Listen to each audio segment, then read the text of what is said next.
विगत 4.5 वर्षों में जो एक विधायिका की गरिमा होनी चाहिए थी उसके ऊपर प्रयास कर रहा था। दशकों से विधायिका एवं विधायकों के बारे में जो परसेप्शन समाज में दिया जा रहा था, मुझे उसकी पीड़ा थी। लोकतंत्र में पक्ष और विपक्ष, संवाद, सहमति और असहमति कॉन्स्टिट्यूशन का भी पार्ट है और लोकतंत्र का भी पार्ट है। मेरे से इन वर्षों में किसी ने पूछा कि विपक्ष शोर मचाता है, तो मैंने कहा ये विपक्ष का अधिकार है। विपक्ष सरकार की तारीफ करने के लिए नहीं, अपने विषय को लेकर सरकार को चेताने के लिए आता है। और सरकार की यह जिम्मेवारी है कि जनता के बीच में जो किए हुए कामों को सदन में रखे, जन कल्याणकारी योजनाओं को लाए। इस प्रकार के क्षण भी आते हैं जहां पर थोड़े बहुत असहज स्थिति होती है, लेकिन फिर भी उसको सही तरीके से ठीक करना ये लोकतंत्र में चलता रहा है और 4.5 वर्षों तक हुआ है। ऐसा नहीं है कि कल से पहले इन 4.5 वर्षों में माननीय प्रतिपक्ष के सदस्य वेल में नहीं आए, उनका अधिकार है आना, लेकिन समय और परिस्थितियों को देखकर अपनी बात कहकर वो वापस गए। मैं इस बात को कहना चाहता हूं आज कि डॉक्टर अंबेडकर ने संविधान में ये कहा था कि वक्त ये बताएगा कि समस्या संविधान में नहीं वरन व्यक्तियों में होगी जो इसका अनुसरण करेंगे। पिछले लगभग 4.5 वर्षों में मेरा यह प्रयास रहा है कि विधायिका की गरिमा एवं उसका संवैधानिक महत्ता को संरक्षित किया जाए।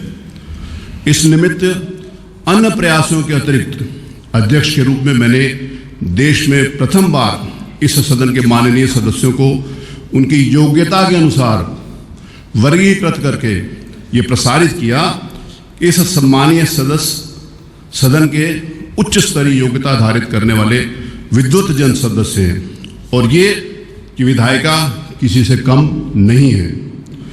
मैंने ये इंगित किया है कि सदन में डॉक्टर्स, इंजीनियर्स, MBA, विधि उपाधिधारी एवं अन्य योग्य सदस्य निर्वाचित होकर आए हैं। इस देश के संसदीय लोकतंत्र की प्रगति में ये एक मील का पत्थर है। विपक्ष के रहते हुए भी मुझे ये याद है कि मैंने तत्कालीन नेता प्रतिपक्ष श्री स्वामी प्रसाद मौर्य द्वारा तत्कालीन मुख्यमंत्री श्री अखिलेश यादव जी के संबंध में आपत्तिजनक टिप्पणी की थी, जिसका मैंने विरोध किया था। ये कार्रवाई है। मेरे विचार से सदन के माननीय नेता, प्रदेश के माननीय मुख्यमंत्री का सम्मान करना सदन के माननीय सदस्यों के संवैधानिक दायित्व है। सदन के माननीय सदस्य जो शपथ लेते हैं कि उसमें भी यह निहित है कि सदन के नेता का सम्मान करेंगे। यदि सदन के नेता का सम्मान पार्टी से ऊपर उठकर हम स्वयं नहीं करेंगे तो यह संस्था तो निष्प्रभावी हो ही जाएगी। हम सब सदस्यों का भी कोई मान सम्मान रहेगा, इसका मुझे शक है। वाद विवाद, सहमति एवं असहमति लोकतंत्र का अंग है, परंतु भाषा की मर्यादा रहनी चाहिए। संसदीय आचरण की परिधि उल्लंघना इस संस्था के लिए अत्यंत हानिकारक होगा। परंतु कल सदन में जो हुआ उससे मैं दुखी और निराश हूं। मुझे पहली बार यह महसूस हुआ या तो हमारे प्रयास में कहीं कमी रह गई या फिर डॉक्टर अंबेडकर की बात सही है कि कमी संविधान में नहीं बल्कि व्यक्तियों में होगी। कल एक ऐसे सदस्य के आचरण ने मुझे दुखी किया जिसको हम इस सदन का रोल मॉडल कहते थे। कहीं भी कोई भी आता था तो मैं कहता ये रोल मॉडल है विधानसभा के। उनके द्वारा जिस समय इस प्रकार का आचरण किया गया और उसके बाद भी मेरे मना करने के बाद भी बाहर जिस प्रकार की उनके भाषा का प्रयोग किया गया, वो निश्चित रूप से उसने मेरे मन में एक वेदना और पीड़ा पैदा की। ये निराशाजनक है। यदि सदन का आचरण उच्च स्तरीय योग्यता के पश्चात भी अपेक्षित स्तर का नहीं होगा तो आने वाले समय में कदाचित विधायिका निरर्थक हो जाएगी। मेरी एक लंबी राजनीतिक पारी रही है जो कि अपने अंतिम चरण में है। मैं फिर इस बात को रिपीट कर रहा हूं कि जो कि एक अंतिम चरण में है, परंतु मेरी यह आशा रही है एवं प्रयास रहा है कि अध्यक्ष के रूप में मैं इस विधायिका ने जो हमको दिया है उसका हम कुछ ऋण वापस कर सके, परंतु ऐसा लगता है कि हम अपने प्रयासों में विफल हैं एवं जब तक सदन के माननीय सदस्य इसमें सहयोग नहीं करेंगे तब तक इस संवैधानिक संस्था का उन्नयन संभव प्रतीत नहीं होता। मेरी यह अपील है कि आप सब लोग पार्टी से उठकर इस पर विचार करें, आत्मालोचन करें कि आने वाली पीढ़ी के लिए हम क्या विरासत एवं परंपराएं छोड़ें, हमारे स्वतंत्रता संग्राम सेनानियों की विचारधारा एवं उनके सपनों का कितना सार्थक कर रहे हैं। आशा है कि हम इसका सिंहावलोकन करेंगे। अंत में इसके अतिरिक्त मैं ये भी कहना चाहूँगा कि मेरे मना करने के बाद भी कतिपय माननीय सदस्यों ने इस सदन के प्रतिबंधित कार्रवाई को मीडिया और सोशल मीडिया को दिया है, जिसको इसको प्रसारित किया गया है एवं ये आपत्तिजनक है। मैंने मीडिया के सम्मानित बंधुओं से इस बात का रिक्वेस्ट करी थी कि वो नहीं दिखाएंगे।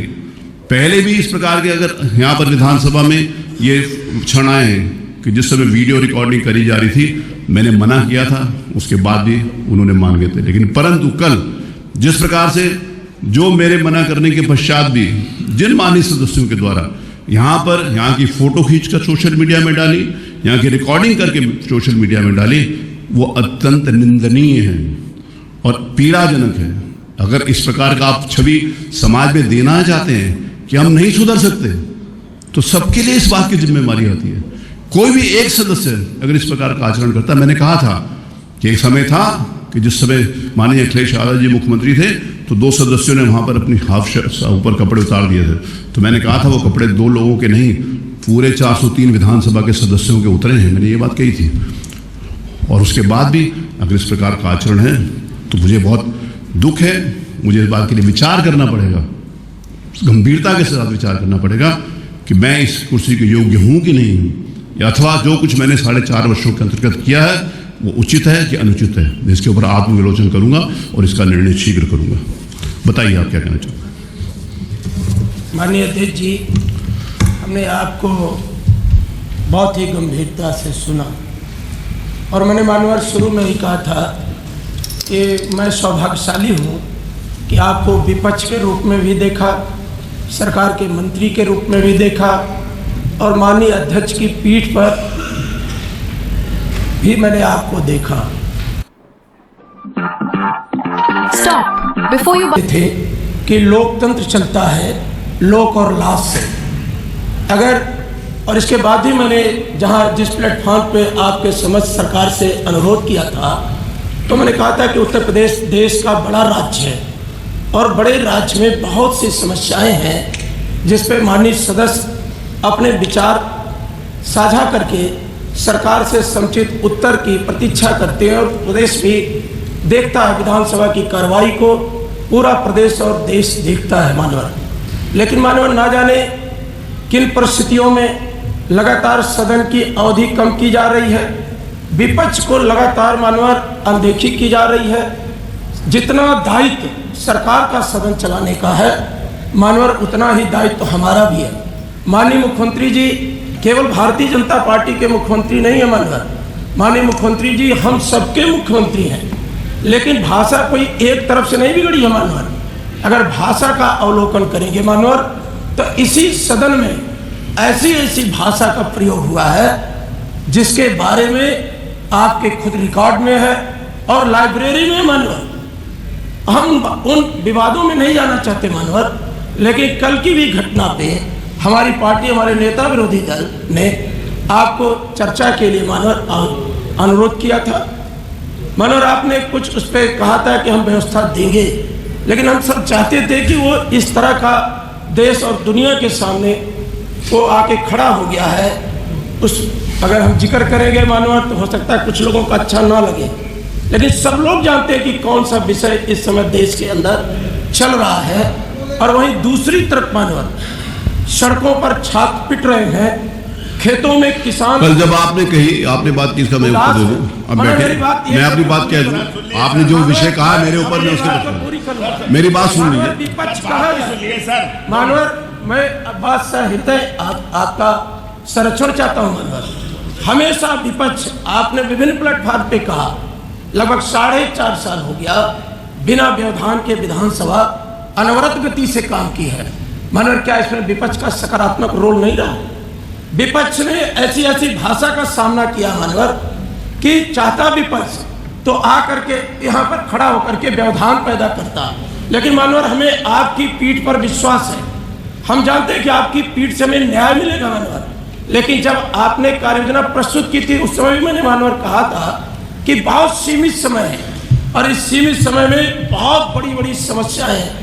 जहाँ तक मानवर माननीय अखिलेश यादव का सवाल है या हमारे नेता श्रद्धेय मुलायम सिंह यादव जी का सवाल है, उन्होंने हमेशा विधायिका का और दलीय नेताओं का, वो किसी भी विचारधारा के नेता हो मानवर, उन्होंने सबका सम्मान किया है और सम्मान किया है। उनके जो सकारात्मक सुझाव रहे मानवर उसको भी माना है। मानवर आपका निर्वाचन हो या संसदीय कार्य मंत्री जी का निर्वाचन हो, आप जिस व्यवस्था के साथ चुनाव जीत के आते हैं वो हम सबके लिए नजीर है। हम तो चाहते हैं पूरा देश सब रिसर्च करेगा, लेकिन आपके कुछ मंत्री ऐसी भाषा का प्रयोग करते हैं कि आप कैबिनेट के प्रति उत्तरदायित्व मंत्रिमंडल, क्या आपने उस पर रोक बेटे मैं बता, आपकी वजह आ गया भाषण, मैं आप बैठ जाए, मैं आपकी बात को कह दूं, मैं आपकी बात का जवाब दूं, प्लीज बैठे, मेरा निवेदन है, प्लीज मेरा निवेदन है, प्लीज प्लीज बैठे प्लीज। जो मैं अपनी बात कह दूं, माने जो बात कही है, एक मिनट, जो बात आपने कही है इसके ऊपर जब कभी भी माननीय संग्राम जी जो आपने विषय उठाया इसके ऊपर जब कभी भी चाहे इस पक्ष के सत्ता पक्ष के सम्मानित सदस्यों के द्वारा कुछ कहा गया हो तो मेरे द्वारा उनको भी टोका गया और उनसे भी खेद व्यक्त कराया गया। ऐसा नहीं है, अगर इस तरफ से कोई बात कही गई है तो मैंने बराबर से या कोई माननीय मंत्री जी भी हों उनसे भी विनम्रतापूर्वक रिक्वेस्ट करी है कि नहीं ये विषय नहीं है, आप विषय के ऊपर आइए और आपके सामने हाउस के बीच में है। और जो बात आपने कही कि आपने कल बोला तो मैंने आपको कम से कम 2 घंटे तक ये कहा कि आप चलिए जो कुछ कहना चाहते हैं आप मैं आपकी बात सुनूंगा। आप कैसे कह सकते हैं कि मैंने आपकी सुनी नहीं? आप कैसे कह सकते हैं जिस समय बात हुई थी माननीय नेता प्रतिपक्ष खड़गे का 311 में कैसे आता है ये बताइए, मैं उसको परिवर्तन करके नहीं 56 में ले लूंगा। मैंने आपको कहा है, आपको ये बात पता है, मैं आपकी बात सुनने के लिए तैयार था और मैंने इस पीठ की गरिमा को रखते हुए आपके सामने हाथ भी जोड़े। मैंने कहा मैं आपके हाथ जोड़ रहा हूं, आप चलो अपनी बात को। आप कैसे कह सकते हैं कि आप कह रहे हो कि समय कम है, जो पूरा 1 दिन का समय दिया आपने खराब किया ना, उसके ऊपर बोलने के लिए मेरे द्वारा मना किया गया क्या? मेरे के द्वारा आपको अवसर नहीं दिया गया क्या? मेरे द्वारा आपको बार बार इस बात को रिपीट नहीं किया गया क्या कि आप चलिए अपनी बात कहिए? इस बात को ना किया तो सारी की सारी जैसे आप कह रहे हो कार्रवाई में, तो उसके लिए कहीं जाने की जरूरत नहीं है। आपने स्वयं रिकॉर्ड किया, मेरे मना करने के बाद आपने रिकॉर्ड किया सारी की सारी चीज आपने। कल मैंने आपको कितनी बार कहा है कि आप चलिए अपनी बात कहिए, उसके बाद आप ये कहेंगे कि आपको अवसर नहीं दिया गया। कम से कम मैंने 20 बार बोला होगा, उससे ज्यादा कहा होगा। आप चलिए, आप जो कहेंगे मैं सुनूंगा, जिस नियम के अंतर्गत कहेंगे सुनूंगा। मैंने आपको कहा आप चलिए, मैं आपकी बात सुनने के लिए तैयार हूं। आप नहीं माने। मैंने नेता प्रतिपक्ष से भी निवेदन किया, आप सब लोगों से निवेदन किया। नेता प्रतिपक्ष भी आप लोगों को कह रहे थे कि चलिए, आप लोग नहीं गए। मैं उसके ऊपर आरोप प्रत्यारोप में नहीं जाना चाहता, मैंने केवल एक विषय लिया है, उस विषय लिया। मैं ना किसी के ऊपर आरोप लगाना चाहता हूं ना प्रत्यारोप करना चाहता हूं। माननीय नेता प्रतिपक्ष